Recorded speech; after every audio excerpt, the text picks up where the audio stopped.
আসসালামু আলাইকুম গাইস আজকে দেখাবো কিভাবে বাটন ফোনের চার্জিং পোর্ট লাগাতে হয়। তো এই ফোনটি দেখেন, আমি কিন্তু এই ফোনটিকে খুলতেছি। তো ফোনটিকে আপনারা সুন্দরভাবে খুলবেন। প্রথমে আপনারা যেটি করবেন, স্ক্রুগুলো খুলে নেবেন। তারপরে আপনারা ধৈর্যের সহিত একটি সেট খুলবেন, কারণ একটি সেট খুলতে গেলে অবশ্যই কিন্তু এটাকে একটু সুন্দরভাবে খুলে নিতে হবে। কারণ যদি আপনি সুন্দরভাবে খুলে না নেন, সেক্ষেত্রে কিন্তু আপনার সমস্যা হতে পারে। তাই ভালোভাবে খুলে কাজ করবেন। আমরা তারপরে যেটি কাজ করব, সিমটা খুলে ফেলব। সিমটা খুলে কিন্তু তারপরে মেমোরি খুলে সেভ করে রাখতে হবে। আপনারা একটি ভুল করবেন না, যেটি হচ্ছে যে কোনো কাস্টমার যদি আপনার সিম রেখে যায়, এগুলো রাখবেন না। আপনারা সিম মেমোরি কার্ড অবশ্যই তাদেরকে দিয়ে দেবেন যদি সে চলে যায়। তো এইভাবে আপনারা কাজ করবেন।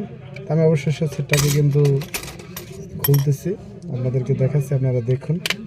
তো সুন্দর করে একটু সেট খুলবেন, যাতে খুলতে গেলে সমস্যা না হয়। আমরা আপনাদেরকে নিত্য নতুন অনেক ভিডিও দেখিয়ে থাকি। অবশ্যই কিন্তু সেটটিকে খুললাম, খুলে কিন্তু সুন্দর করে কাজ করতে হবে। খেয়াল রাখতে হবে যে একটি সেট খোলার সময় যেন রেবন টেবন ছিঁড়ে না যায়, এটা খেয়াল রাখতে হবে। ভালো করে বুঝে শুনে কাজ করবেন। যারা একেবারে নতুন আছেন তারা অবশ্যই ভেরি কেয়ারফুল হবেন।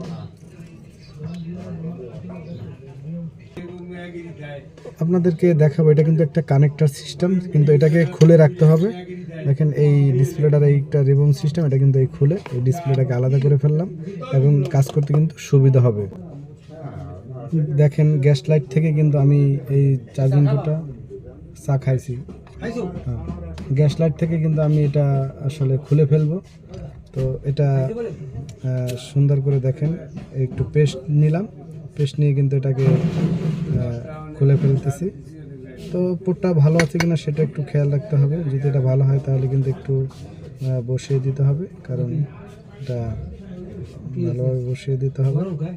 আমি একটু বসিয়ে দিয়ে দেখতেছি যে আসলে কেমন হচ্ছে। তো আপনারা ভিডিওটা দেখুন।